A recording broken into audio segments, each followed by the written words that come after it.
లేస్తే మనిషిని కాదని హెచ్చరికలు జారీ చేస్తూ ఉంటుంది ఇరాన్.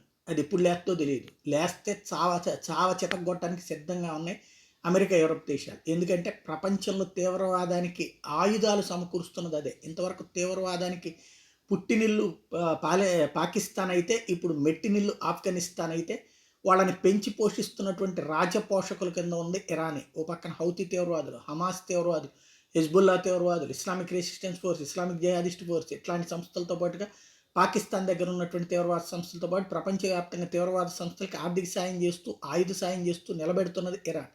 అట్లాంటి ఇరాన్ ఇప్పుడు గిలగిల్లాడుతోంది, విలవిల్లాడుతోంది. ఇరాన్కి సంబంధించినటువంటి ఐఆర్జీసీ స్థావరాలే ఏదైతే సిరియా, జోర్డాన్ దగ్గర ఉన్నటువంటి అమెరికా పేల్చేసింది. అట్లాగే ఇరాన్ మాటల్ని ఇప్పుడు ఎవరు లెక్క చేయట్లేదు. ఓ పక్కన ఇజ్రాయెల్ కూడా అటాక్ల మీద అటాక్ చేస్తుంది. దీంతో ఇప్పుడు ఇరాన్ ఓవర్ యాక్షన్ ప్రారంభించింది.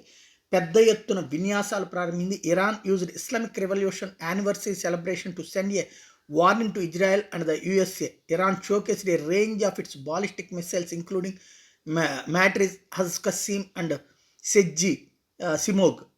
A satellite carrier was also displayed as part of the Revolution Anniversary Fest.